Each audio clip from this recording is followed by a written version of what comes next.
ప్రభునందు ప్రియమైన సహోదరుడారా దైవ గ్రంథము నుండి దేవుని వాక్యాన్ని మనము చదువుకుందాం. దినవృత్తాంతముల మొదటి గ్రంథము 2వ అధ్యాయము.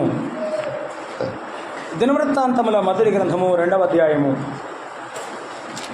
19వ వచనాన్ని మనము చదువుకుందాం. అజూబా చనిపోయిన తరువాత కాలేబు ఎఫ్రాతాను వివాహము చేసుకునగా అది అతనికి హూరును కనెను. హూరు ఊరిని కనెను. ఊరి బెసలేలును కనెను.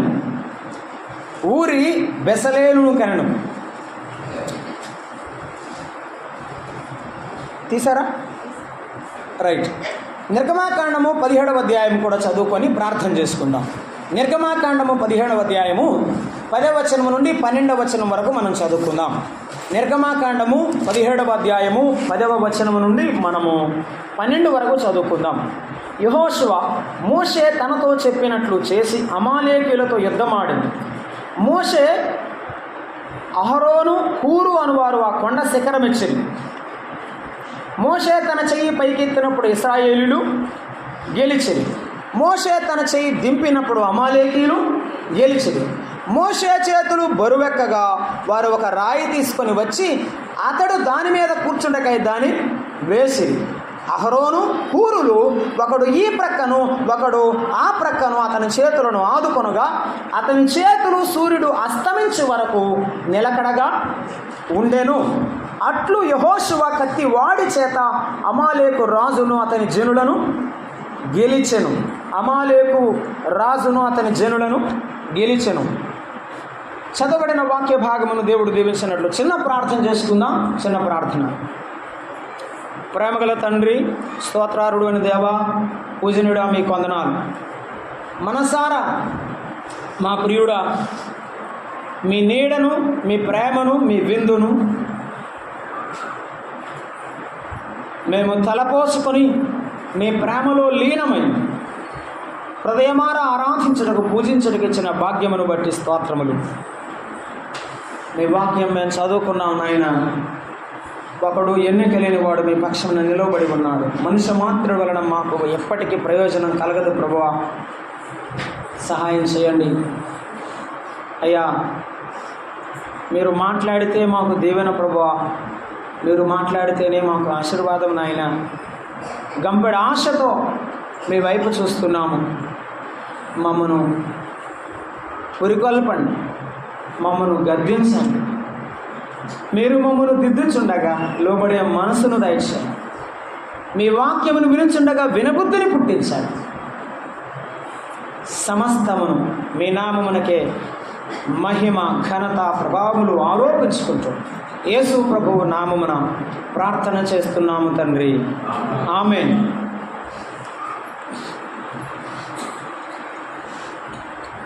ప్రభువునందు ప్రియమైన సహోదరుడారా, ఇక్కడ అందరూ యేసు ప్రభువుని దాదాపుగా నమ్ముకున్నవారే. అందరూ యేసు ప్రభువుని నమ్ముకున్నవారే నేను అనుకుంటున్నాను. నమ్ముకున్నవారే కదా.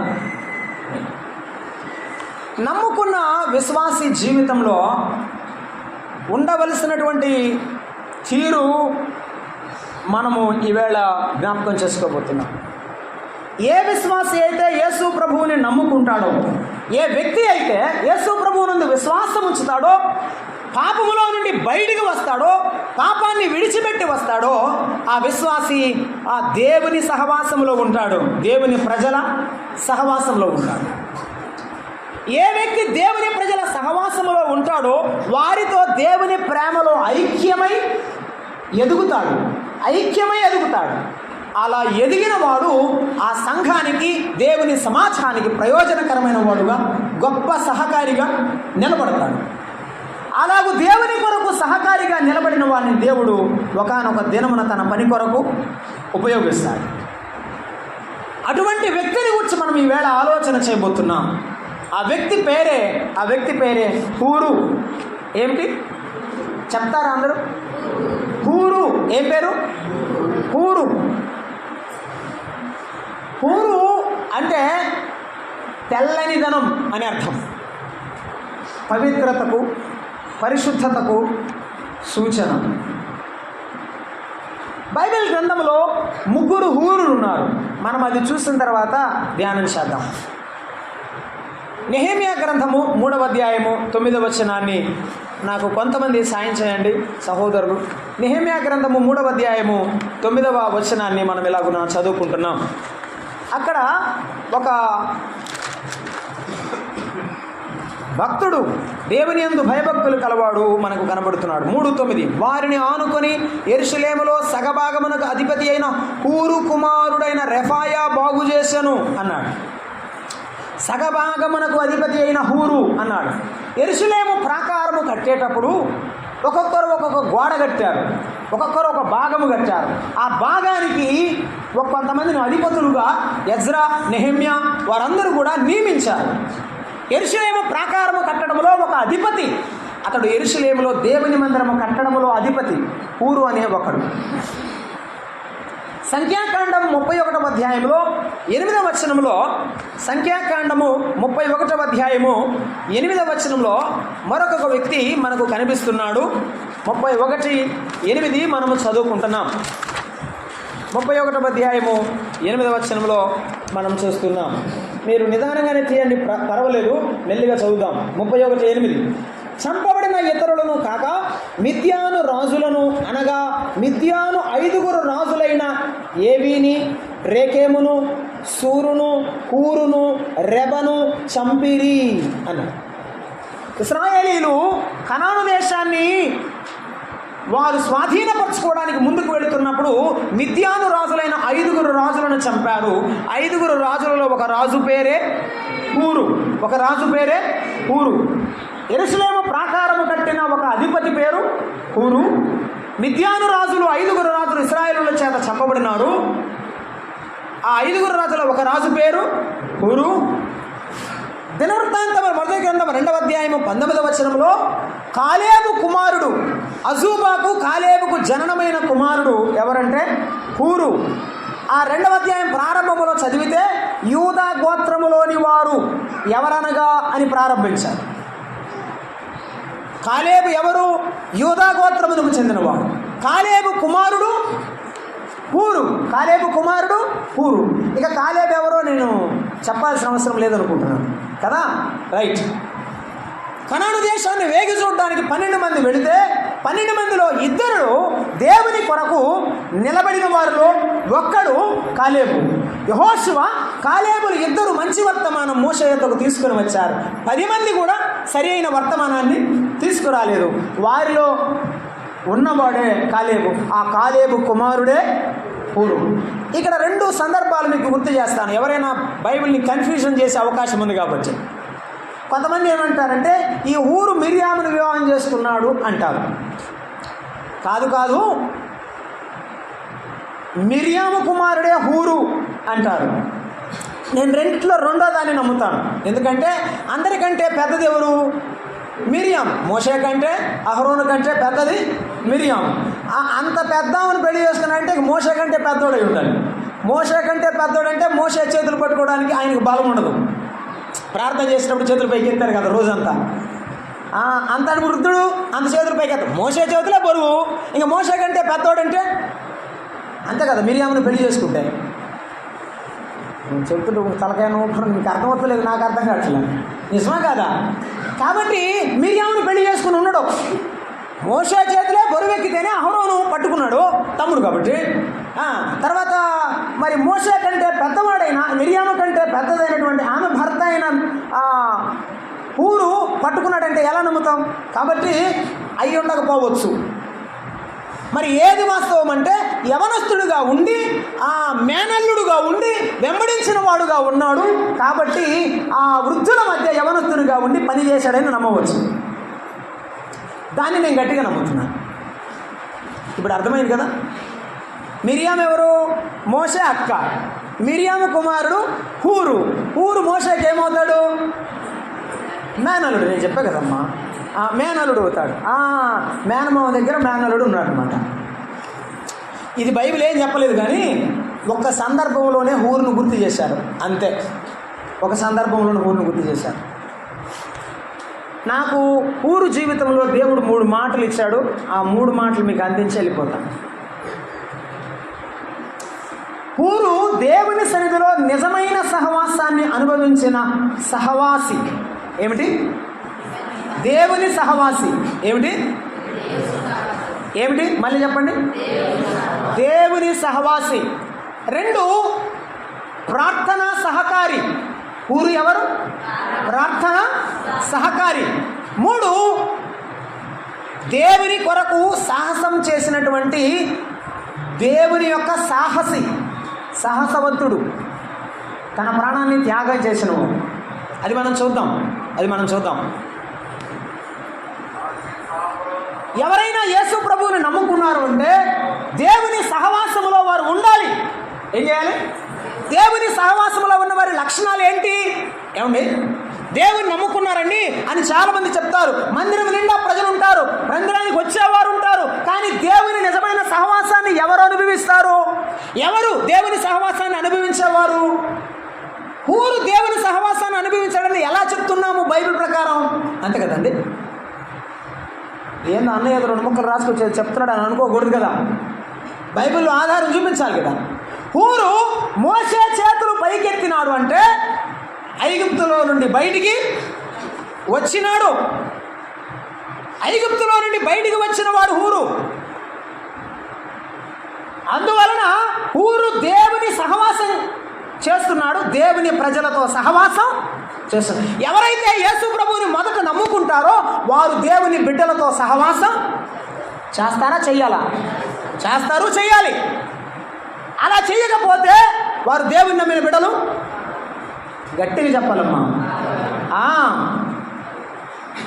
ఏమయ్యా ప్రార్థనకు రాలేదంటే ఇంట్లో మైక్ వినపడుతుంది అంటున్నాడు. వినపడుద్ది. ఎవరింట్లో టీవీ పెట్టినా వాక్యం వినపడుతుంది. ఎవరు వద్దన్నారు? అంతకాడికి ఇశ్రాయేలు జాతితో నేనెందుకు నడవడం, నేనెందుకు ఎర్ర సముద్రం దాటడం, నేనెందుకు అరణ్యంలో ఆకలికి అలమటించడం, నేనెందుకు వీరితో వెళ్ళడం, నాకు దేవుడి మీద విశ్వాసం ఉంది, ఈ ఇశ్రాయేలు ప్రజలు నాకెందుకు అని విడిచిపెట్టి వెళ్ళిపోవచ్చు కదా. ఏమ్మా, అవును కదా, వెళ్ళలేదు కదా. దైవజనుడైన మోషేను వెంబడించాడు, ఇశ్రాయేలు జాతిని వెంబడించాడు. ఆహారానికి అలమటించినా, నీళ్లు లేకపోయినా, కష్టమైనా వారితోనే ఉన్నాడు. అదే సంఘం, అదే దేవుని సమాజం. దేవుని బిడలతో శ్రమ అనుభవించుట గుర్తు చేసుకో. మోషేను గురించి ఏమంటాడు? మోషే గొప్ప భాగ్యం అని ఎంచుకున్నాడు. ఏది భాగ్యం? అందుకనే ఊరు నిజమైన దేవుని సహవాసి. ఇప్పుడు రండి బైబిల్లో మనం చూద్దాం. నిర్గమకాండం 12వ అధ్యాయంలో అతడు దేవుని సహవాసి ఎలా అయ్యాడంటే మొదట అతడు విడిపింపబడిన వాడు. 12వ అధ్యాయం 13వ వచనం చదువుతారా? నిర్గమకాండం 12వ అధ్యాయం 13వ వచనం. 12వ అధ్యాయము 13వ వచనాన్ని చదువుకుంటున్నాం. మీరున్న ఇండ్ల మీద ఆ రక్తము మీకు గురుతుగా ఉండును, ఆ రక్తము చూసి మిమ్మల్ని నశింపక దాటిపోయేదను అన్నాడు ప్రభువారు. ఐగుప్తు దేశంలో ఇశ్రాయేలు జనాంగాన్ని దేవుడు బయటికి తీసుకురావడానికి ఇష్టపడి అన్నాడు, ఈ రాత్రి బయలుదేరండి, వచ్చేయండి, నీకెందుకు అనకుండా వాళ్ళకు ఒక గుర్తిచ్చాడు. ఏం గుర్తిచ్చాడంటే, ఈ రాత్రి ఐగుప్తు దేశంలో ఉన్న వారందరినీ నేను మొదటి సంతానాన్ని నేను సమరిస్తాను. మీరు ఒక గొర్రె పిల్లను వధించి దాని యొక్క రక్తాన్ని ద్వారబంధములకు పూయండి. ఆ రక్తం ఎవరి దగ్గర ఉంటుందో, ఏ ద్వారబంధానికి ఉంటుందో ఆ ఇంటిని నేను సంహరించకుండా దాటి వెళతాను అని చెప్పాడు. అర్థమైందా? ఆ మాట చెప్పగానే దైవజనుడైన మోషే ప్రకటించగానే ఏం చేశారు ఇశ్రాయేలులు? ఆ మాట చెప్పండి అమ్మా. ఏం చేశారు ఇశ్రాయేలు? గొర్రె పిల్లను చంపారు, రక్తము తీసుకున్నారు. అంటే దాని అర్థం ఏమిటి? దేవుడు చెప్పిన మాటను నమ్మారు. నిజమే, నా దేవుడు ఈ రక్తాన్ని చూసి దాటి వెళ్తాడు అని వారు విశ్వసించారు. అది పూసుకుంటేనేనా దేవుడు? పూసుకోకపోతే కాడా? ఆయన ఏమన్నా ఎదురాడారా, ఏమన్నా క్వశ్చన్ చేశారా? నమ్మారంతే. దైవజనుడు ప్రకటించాడు, ప్రకటించబడిన వర్తమానాన్ని నమ్మారు, ద్వారబంధాలకు పూస్తున్నారు. ఆ రక్తం ద్వారా దేవుడు వారిని సంహరించకుండా దాటి వెళ్ళాడు. యోహాను సువార్త 1వ అధ్యాయం 29వ వచనం. ఇదిగో లోక పాపములను మోసుకొని పోవు దేవుని గొర్రె పిల్ల. ఆనాడు ఆ గొర్రె పిల్లతో వారు విడిపింపబడితే నిజమైన గొర్రె పిల్లగా దేవుని గొర్రె పిల్ల వచ్చిన మన ప్రభువైన యేసుక్రీస్తు రక్తము వలన మనమేమయ్యాం? విడిపించబడ్డాం. చదువుతారా? మొదటి అధ్యాయము ప్రకటన గ్రంథము 6వ వచనం. మొదటి అధ్యాయము ప్రకటన గ్రంథం 6వ వచనాన్ని చదువుకుంటున్నాం.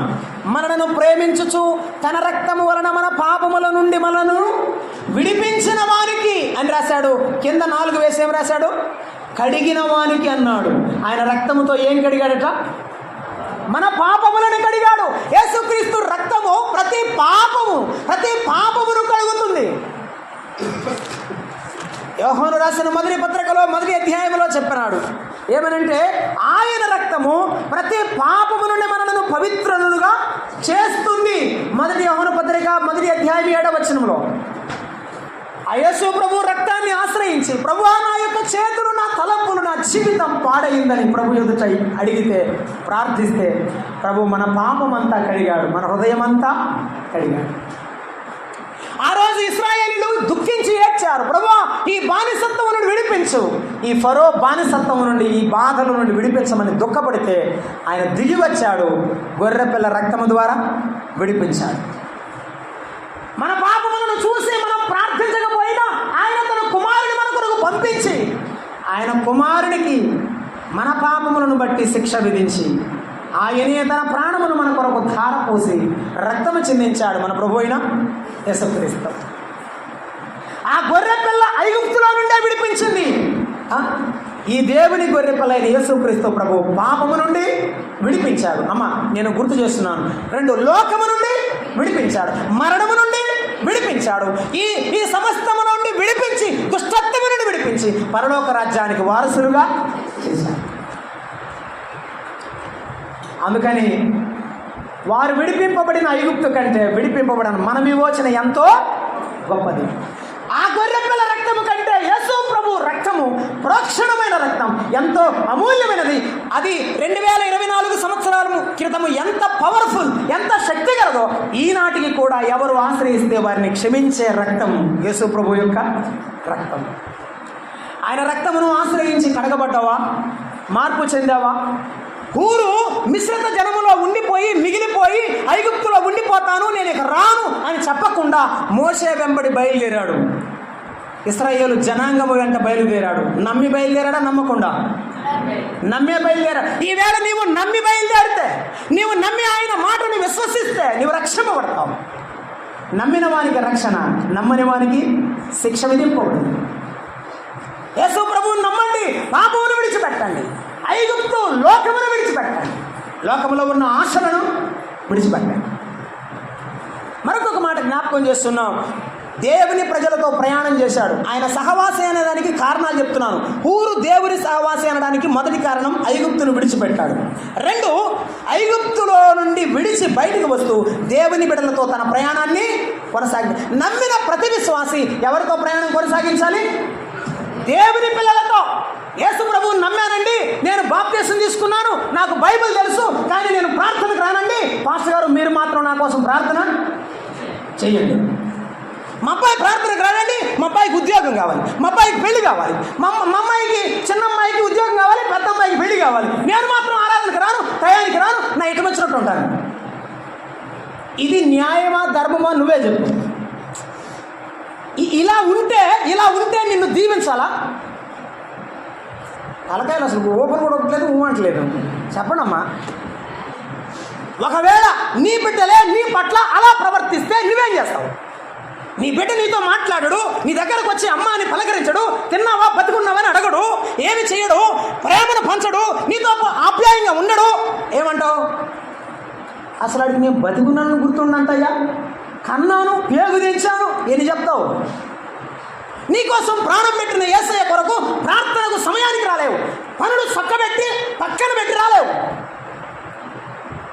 యేసు ప్రభు త్యాగం ముందు మన త్యాగం ఎందుకు పనికి వస్తుంది? అతడు ఐగుప్తును విడిచిపెట్టి బయటకు వచ్చాడు. 2వది కొరింథీయులకు రాసిన మొదటి పత్రిక 10వ అధ్యాయం చూడండి, మొదటి వచనం. అపోస్తలుడైన పౌలు కొరింథీయులకు రాసిన మొదటి పత్రిక 10వ అధ్యాయము మొదటి వచనాన్ని మనం చూస్తున్నాం. సహోదరుడా, ఈ సంగతి మీకు తెలియకుండా నాకు ఇష్టము లేదు. ఏ సంగతి?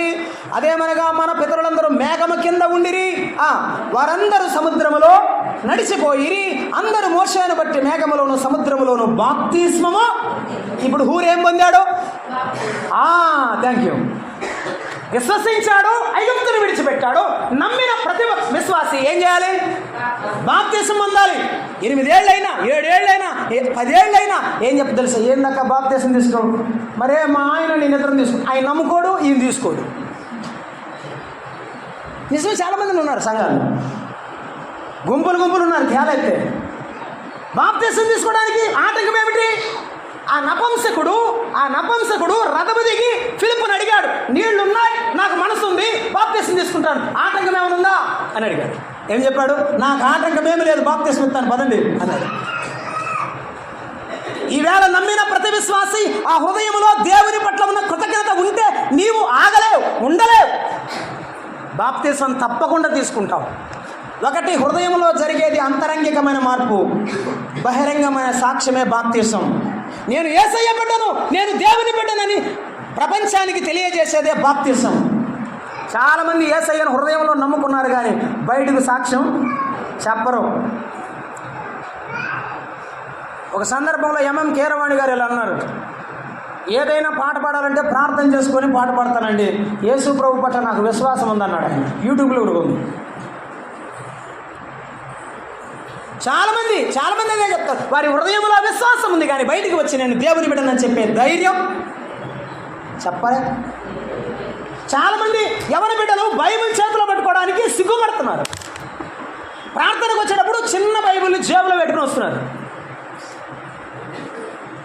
ఎందుకు సిగ్గుపడుతున్నారో అర్థం అవడం లేదు. ప్రభు అన్నాడు, ప్రజల ఎదుట ఎవడు నన్ను ఒప్పుకొనునో పరలోకములో నా తండ్రి ఎదుట వారిని గట్టిగా చెప్పాలి. అంతే. దేవునిని ఎలాగూ నీవు గణపరుస్తున్నావో దేవుడు నిన్ను అలాగే, అంతే, దేవుడు నిన్ను అలాగే గణపరుస్తాడు.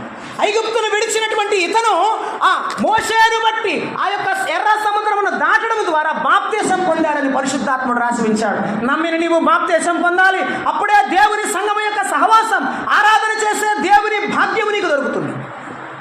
ఇతడు దేవుని సహవాసాన్ని చెప్పడానికి నమ్మాడు. రెండవది, మేఘములో సముద్రములో బాప్తీసాన్ని పొందాడు. ఇంకొక మాట సహవాసం చేశాడని చెప్పడానికి ఒక్కొక్క మాట. అక్కడే 5వ వచనం చదువుతారా? 1 కొరింథీ పత్రిక 10:5. అయితే వారిలో ఎక్కువ మంది దేవునికి ఇష్టలుగా ఉండకపోయిరి. అమ్మా, చాలా మంది వచ్చారు. ఎక్కడి నుంచి? మీరు చెప్పండి అమ్మా, మీరు వినకపోతే నాకు ఏం తెలుస్తుంది. ఎక్కడి నుంచి వచ్చారు? ఐగుప్తులో నుంచి వచ్చారు. సంతోషం. ఎక్కడి నుంచి వచ్చారు? ఐగుప్తులో నుంచి చాలా మంది వచ్చారు. ఇప్పుడు మందిరానికి చాలా మంది వస్తున్నారు.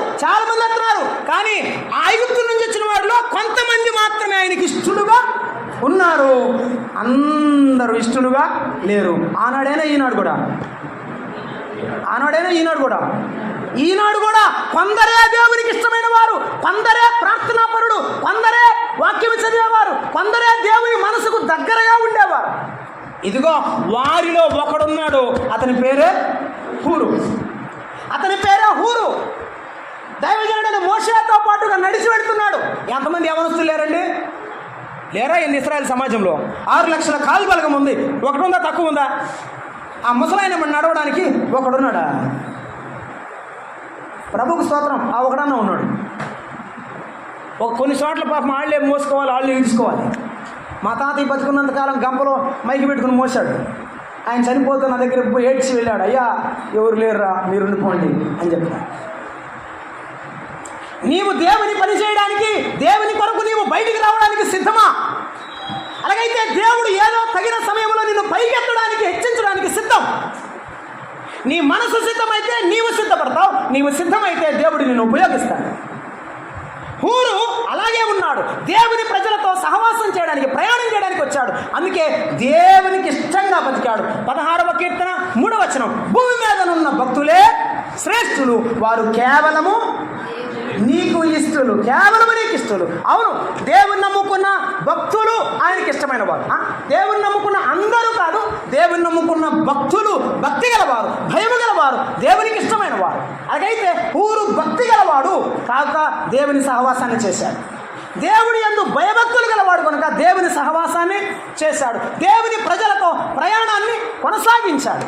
అవును ప్రియమైన వారులారా, మనం చూస్తున్నాము దైవ గ్రంథంలో సమూయేలు 2వ గ్రంథం 22వ అధ్యాయము 20వ వచనంలో దావీదు మాట్లాడుతున్న మాటలు మనం చదువుకుంటున్నాం. 22వ అధ్యాయం సమూయేలు 2వ గ్రంథం 20వ వచనాన్ని మనము చదువుకుంటున్నాం. 22వ అధ్యాయము 20వ వచనాన్ని మనం చదువుకుంటున్నాం. ప్రభువును గురించి మాట్లాడుతున్నాడు. ఏమని? నేను ఆయనకు ఇష్టడను కనుక ఆయన నన్ను, చెప్పండమ్మ గట్టిగా, అంతే. యేసు ప్రభువుకు నన్ను ఇష్టంగా బతికితే నేను అరణ్యములో ఉన్నా ఇలాగే బతుకుతా.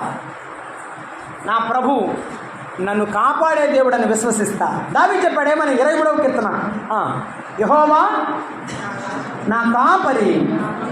చెప్పండి అమ్మ, చెప్పండి. యెహోవా నా కాపరి, నాకు లేమి కలుగదు.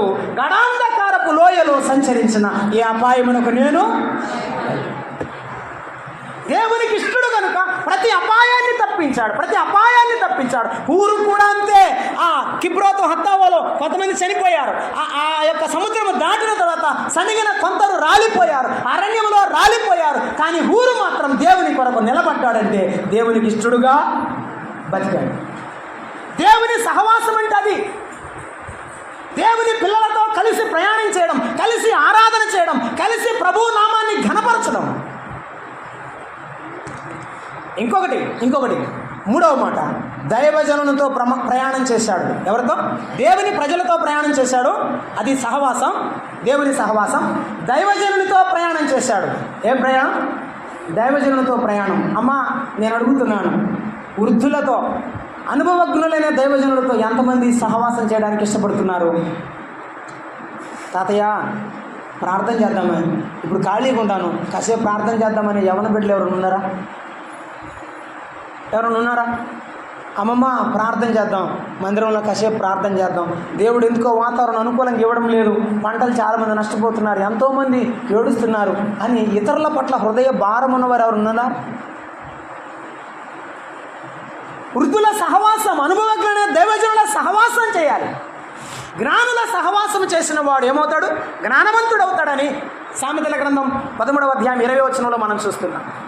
ఏమో చెప్తాడు? జ్ఞానుల సహవాసం చేయవాడు జ్ఞాని అనబడును. యోబు గ్రంథంలో 22వ అధ్యాయం 7వ వచనంలో చెప్పాడు, జ్ఞానుల సహవాసం చేసేవాడు ఏమవుతాడు? జ్ఞాని అవుతాడు. అలాగైతే జ్ఞాని ఎవరు? జ్ఞానము నేనే, జ్ఞానాధారము నేనే. ఎవడైనను జ్ఞానము కొదువుగా ఉన్న ఎడల, యాకోబు పత్రిక 1వ అధ్యాయం 5వ వచనం, ఎవడైనను జ్ఞానము కొదువుగా ఉన్న ఎడల నన్ను అడగవలెను. ఫిలిప్పీ పత్రిక 3వ అధ్యాయం 5వ వచనం, బుద్ధియు జ్ఞానమును సర్వ సంపదలు ఆయన యందే గుప్తమై ఉన్నవి. జ్ఞానం ఎవరిది? ఆయనే. జ్ఞానం ఇచ్చేవాడు ఎవరు? ఆయనే. ఆయన జ్ఞానాన్ని మనం పొంది ఉంటే ఆ జ్ఞానాన్ని మనము అనుభవిస్తాం. ఎలా అంటే దైవజనుడైన మోషేతో యెహోషువ ఏం చేశాడు? సహవాసం చేశాడు. యెహోషువ మోషేతో సహవాసం, మోషేతో యెహోషువ సహవాసం ఎలా అయిందంటే ఒక యుద్ధ వీరుడయ్యాడు, ఒక గొప్ప నాయకుడయ్యాడు. దైవజనుల సహవాసం చేస్తే దేవుని బిడ్డవుగా, దేవుని యొక్క రూపురేఖలో అంతకంతకు మార్చబడి ముందుకు వెళ్తావు.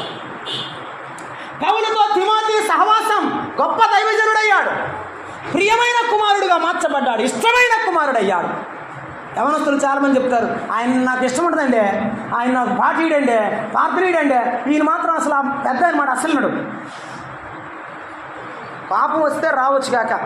నేను ఇలానే చెప్తాను, ఎందుకంటే సంఘంలో పడే బాధలు పడేవాళ్ళని తెలుస్తుంది. పాట ఇవ్వలేదని బాధపడుతున్నావే, ఎన్నిసార్లు మోకాళ్ళ మీద ఏడ్చావు వృద్ధులతో పాటు, ఎన్నిసార్లు నీ పని మానుకుని సేవకు వచ్చావు. మానుకుంటే తెలుస్తుంది, త్యాగం చేస్తే తెలుస్తుంది, ఊరికే రాదు. ఊరు పని ఏమి లేదా? అడుగుతారు, ఏం పని లేదా? ఏం పని పాట లేకుండా ఉంటేనే మోసంపుడు పోయాడా? ఏం పని పాట లేకపోతేనే మోసంపుడు పోయాడా? పని లేకుండా ఉన్నాడా? పని ఉందా లేదా? పని ఉంది కదా, పనులన్నీ పక్కన పెట్టి దైవజనుడైన మోసతో పాటు వెళ్ళాడా లేదా? మనం ఏదైనా మీటింగ్కి వెళ్ళాలంటే ఏం చేయాలి? ఉద్యోగం మానుకోవాలి, పని మానుకోవాలి, మన పనులన్నీ పక్కన పెట్టాలి, మీటింగ్కి వెళ్ళాలా లేదా? వెళ్ళాలి. మనం ఏ మీటింగ్కి వెళ్ళము, కానీ మాత్రం బైబిల్ మొత్తం మనకు తెలుసు అనుకుంటాం. మరి ఏం చేస్తాం? బైబిల్ చదవము. అందుకే యవన బిడ్డలు ఎవరు వాక్యం నేర్చుకోలేకపోతున్నారు. నేర్చుకున్నాం అనుకుంటున్నారు కానీ సంపాదించలేకపోతున్నారు. ఈవేళ దేవుని యొక్క పాద సన్నిధిలో తల వంచి ఎప్పుడైతే దైవజనుల సహవాసం చేస్తారో వారు దేవుని బిడ్డలుగా మార్చబడతారు. మోషే కూడా అంతే, ఊరుతో సహవాసం చేశాడు.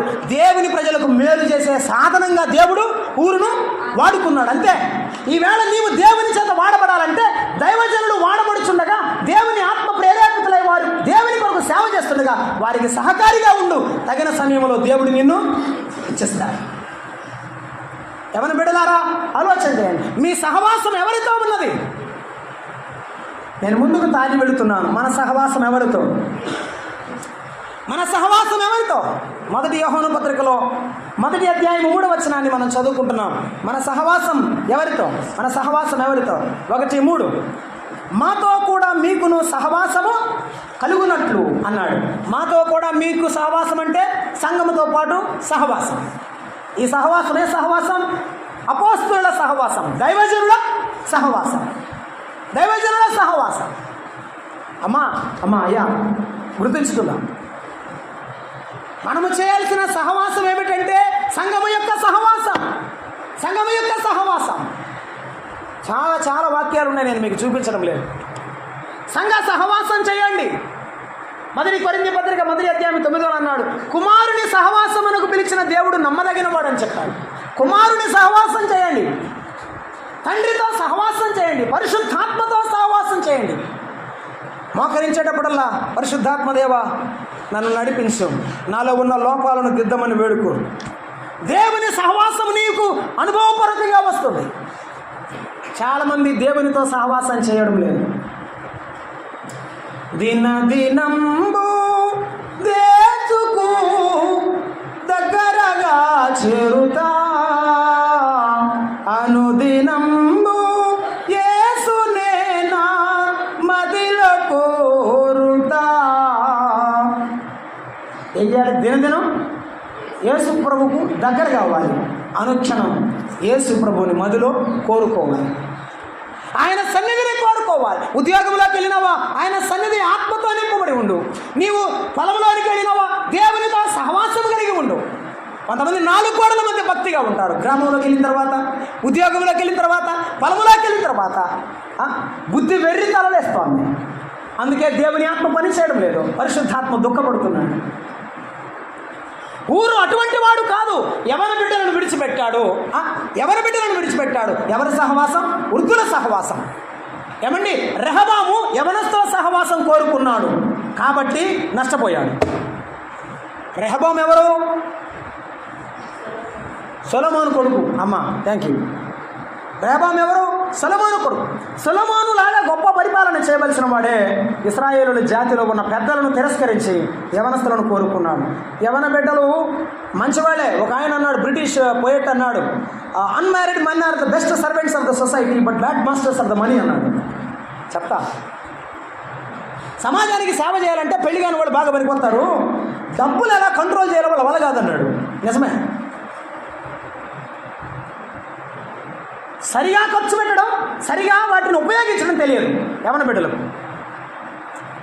వారు పరిచర్య బాగా చేస్తారు, పని బాగా చేస్తారు. యవన బిడ్డలు ఎప్పుడైనా పెద్దల దగ్గర సంయమనాన్ని నేర్చుకోవాలి. ఊరు అలాగే సహవాసం చేశాడు. ఇది మొదటిది. అతడు నిజమైన దేవుని సహవాసం. ఎందుకంటే విడిపించబడినవాడు, బాప్తీసం పొందినవాడు, ఇశ్రాయేలు సమాజంతో ప్రయాణం చేసి సహవాసము చేసినవాడు, మోషేతో దైవజనులతో సహవాసం చేసినవాడు. మనము కూడా ఆ కుమారుని యొక్క సహవాసం, తండ్రి యొక్క సహవాసం, పరిశుద్ధాత్మ యొక్క సహవాసం, దైవజనుల సహవాసం చేస్తూ ఆధ్యాత్మికంగా బలాన్ని పొందాలి. మొదటి మాట. రెండవ మాట చూద్దాం. చూడండి, నిర్గమాకాండము 17వ అధ్యాయము 11, 12 వచనాలు చదువుతారా? నిర్గమాకాండము 12వ అధ్యాయము 11, 12 వచనాలు చదువుతారా? 17, 11, 12 వచనాలు.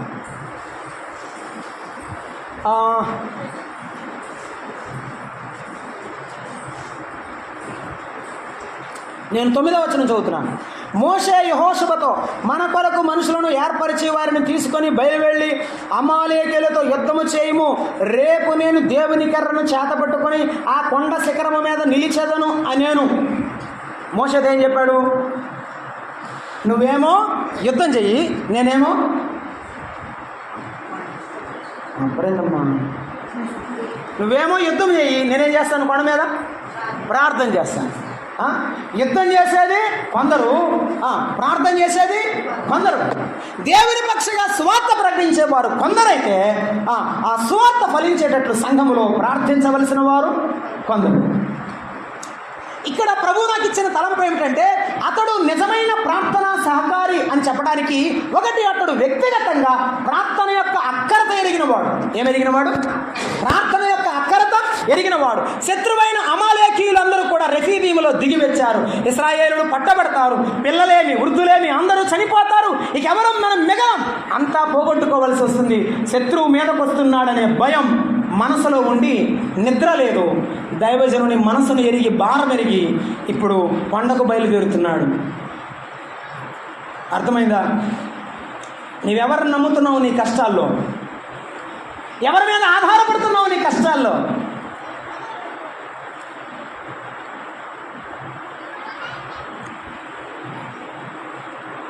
నీ కష్టాల్లో, నీ శ్రమల్లో ఎవరి మీద ఆధారపడుతున్నావు? చాలాసార్లు మనం మనుషుల వైపు చూస్తున్నాం, కానీ దేవుని వైపు చూడడం లేదు. హూరు కొండ మీదకు ఎక్కడానికి అతడు ప్రార్థన యొక్క అవసరం ఎరిగింది. యుద్ధం చేయాలి. ఎందుకంటే ప్రార్థన చేసేది, నేను కూడా ఒక కత్తి తీసుకుని పోతాను యెహోషువ వెంబడి అని చెప్పచ్చు కదా. నిజమా కదా? మీరు చెప్పరా, నేనేది చెప్పుకుంటా. కత్తి తీసుకొని, ఎందుకంటే ఇంకో 4 ఎక్కువైతే యుద్ధం తొందరగా గెలిచేద్దాం కదా, ఇంక మళ్ళీ కొండ మీదకి ఎందుకు అని చెప్తాం. కానీ ఊరికి తెలుసు ఏమిటంటే, మోకాళ్ళ మీద ఉండే బలానికి కత్తికి ఉన్న బలానికి. ఆ కత్తి గెలవాలంటే చేతులు పైకి ఎత్తాల్సిందే.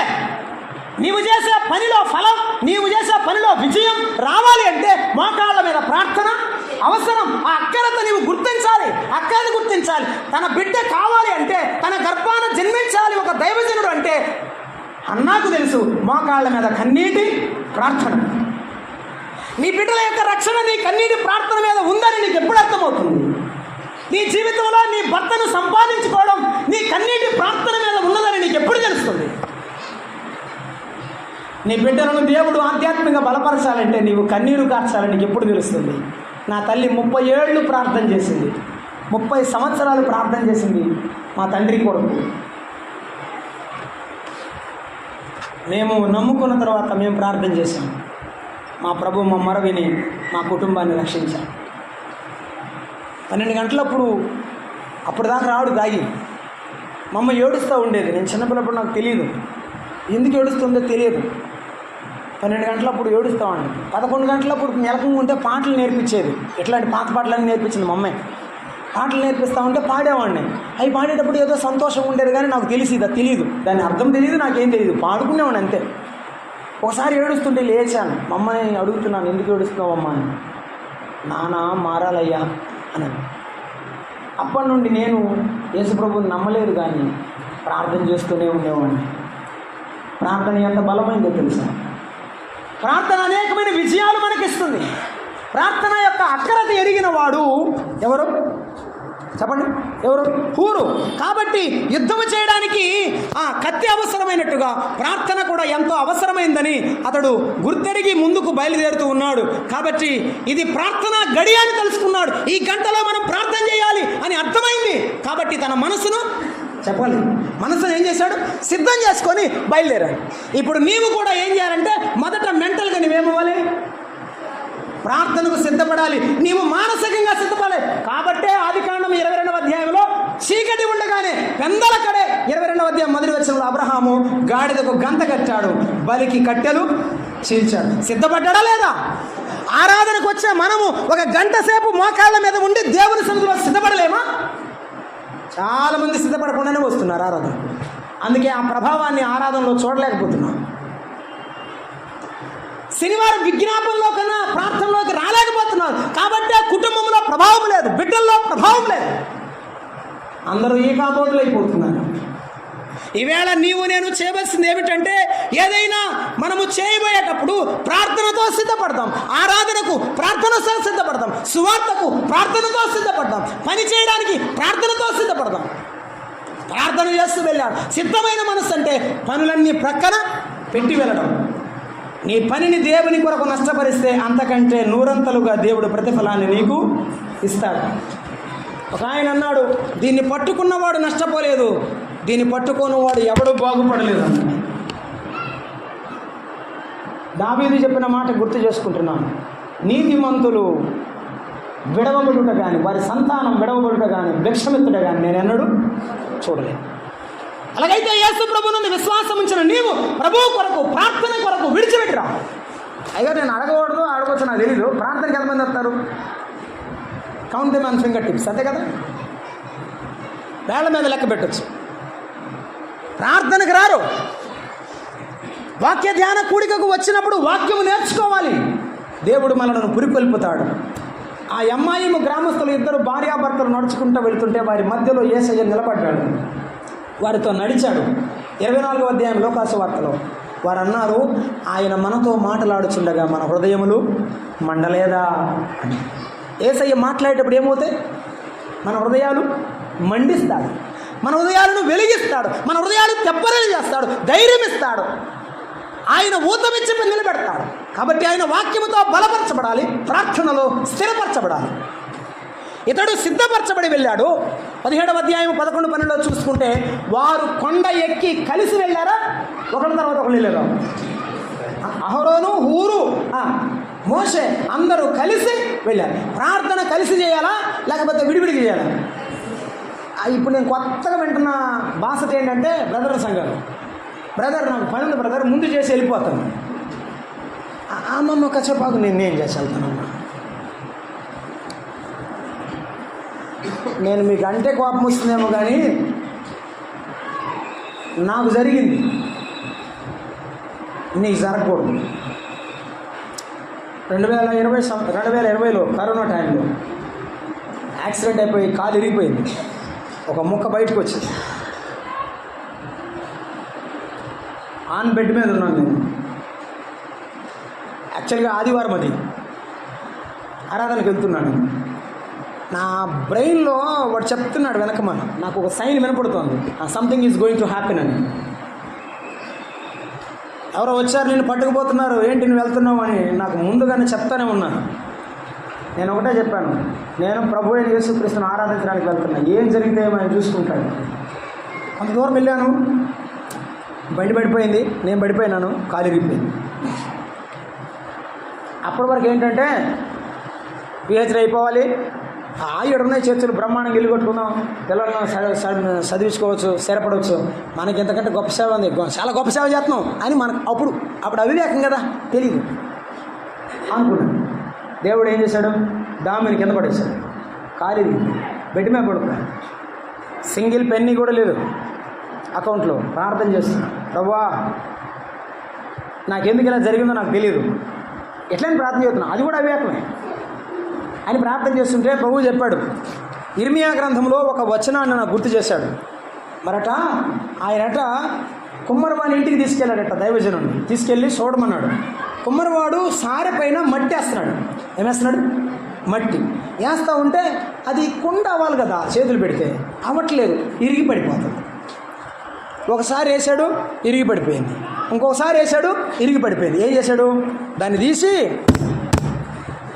బాగా ముద్ద చేసి గుద్ది కాసి నీళ్లు పోసి మళ్ళీ బాగా గుద్ది అప్పుడు మట్టి అందంటే, ఏందయ్యా నువ్వేగా నీళ్లు పోసావు, అంతా చేసావు, దాని మీద వేస్తున్నావు కదా, ఏ రాదా, మళ్ళీ ఎందుకు నన్ను గుద్దుతున్నావు, నాకు అంత బాధ వేస్తుంది అని మట్టి అందట.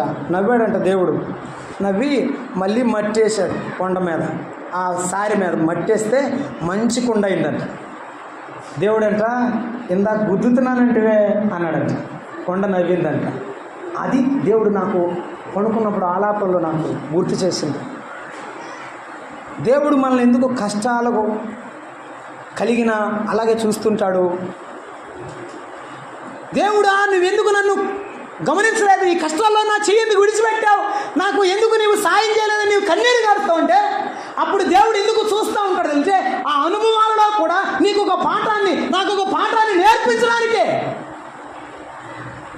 అప్పుడు నాకు అర్థమైంది దేవుడు నన్ను ఎక్కువగా ప్రార్థన చేయమంటున్నాడు.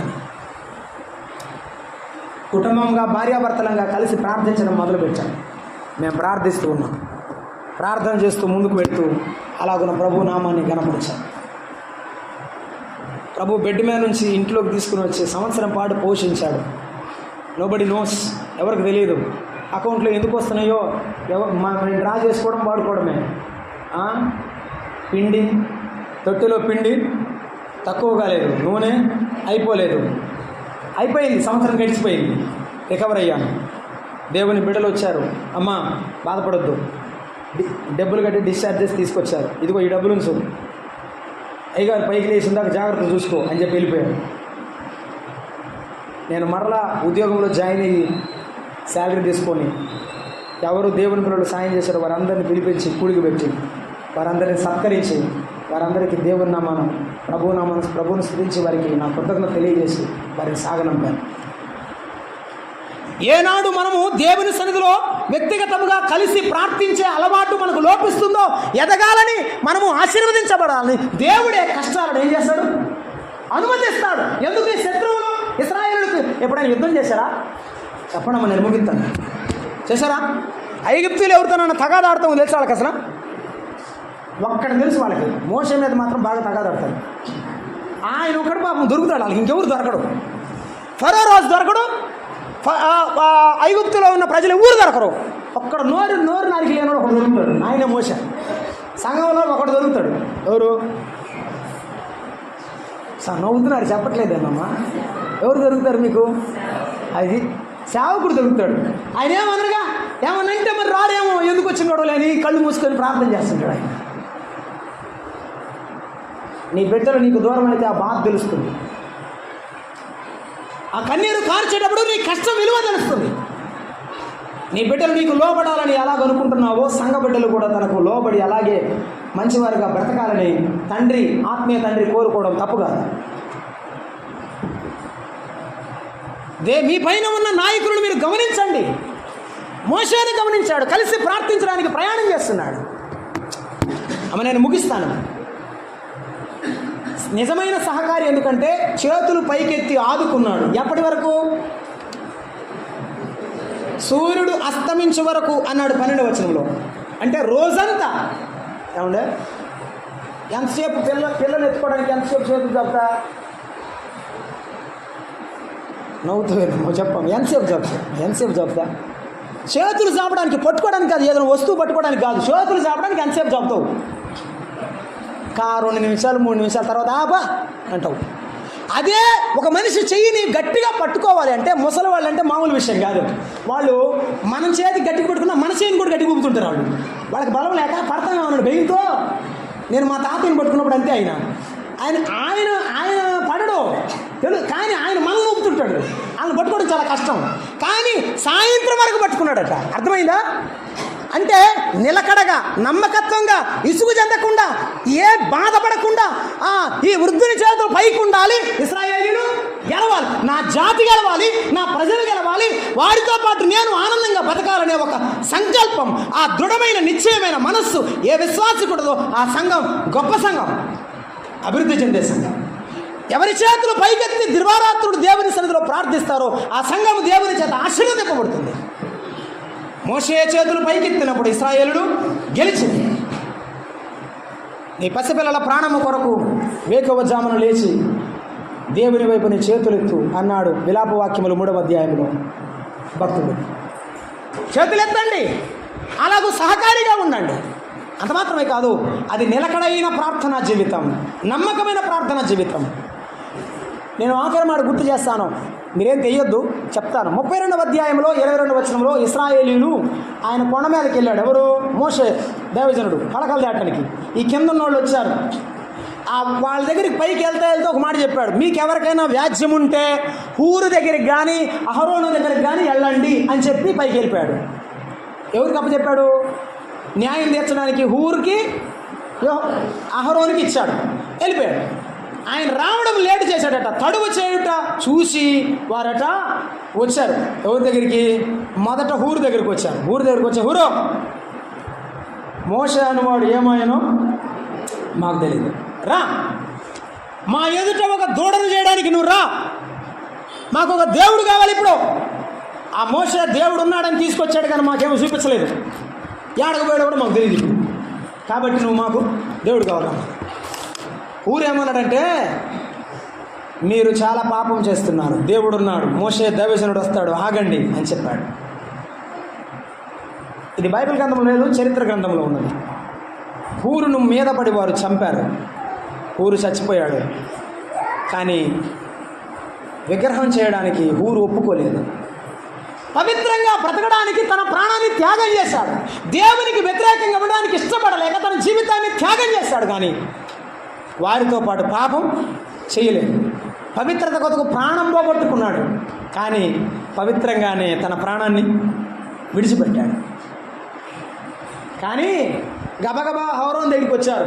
ఇప్పుడు మనోడికి సీన్ అర్థమైంది. ఏంటి? ఆల్రెడీ ఒకరిని చంపారు. 22వ వచనంలో చెప్పాడు, అయ్యా మోషే, వారు దుర్మార్గులని నీ వెరుగుదువు, ఆల్రెడీ ఆయన చంపారు, నన్ను కూడా చంపుతారేమోనని ఏం చేశాను? మీ బంగారం తెమ్మని చెప్పాను, దూడం చేసి వాళ్ళకి ఇచ్చాను.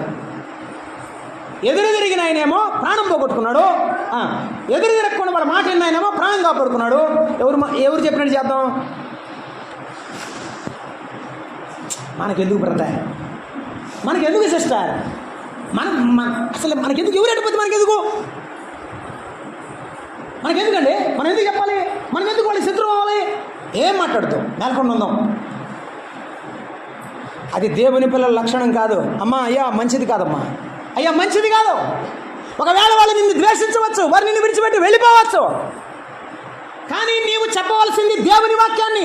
వారిని దేవుని వాక్యం చెప్పి వారిని నీవు సంపాదించుకోవడానికి ప్రయత్నం చేయాలి. పవిత్రతను ఎన్నడూ పోగొట్టుకోకూడదు. అందుకే హూరు సాహసవంతుడు, పవిత్రత కొరకు ప్రాణం పెట్టుకున్న త్యాగశీలి. 1 హూరు దేవుని సహవాసి, 2 హూరు ప్రార్థనా సహవాసి, సహకారి, 3 ప్రాణత్యాగము చేసిన సాహసవంతుడు. మనము యవన బిడ్డలమైన మనము సంఘంలో దేవుని సహవాసంలో ఎదుగుదాం, ప్రార్థనలో సహకారులుగా ఉందాం. దేవుని కొరకు అవసరమైనప్పుడు మన ప్రాణమును కూడా ప్రభువుకు అప్పగిద్దాం. ప్రార్థన చేద్దాం.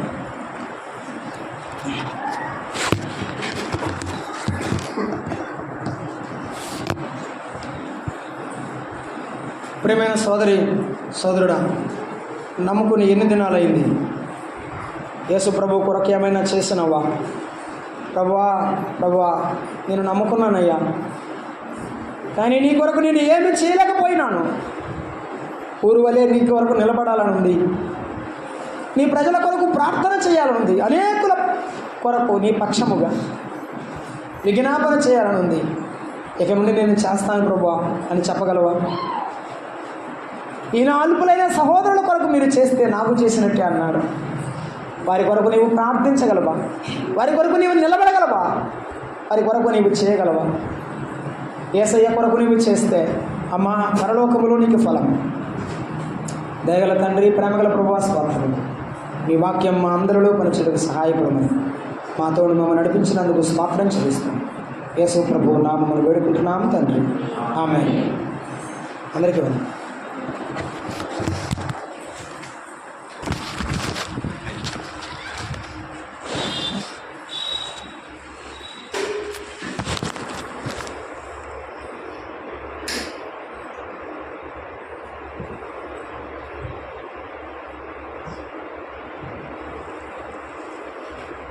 మంచిది.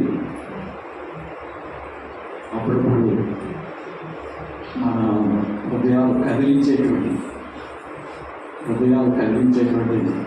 దైవ వాక్కులు వినిపించడానికి మనం ముందు నుంచి ఆలోచన చేసిన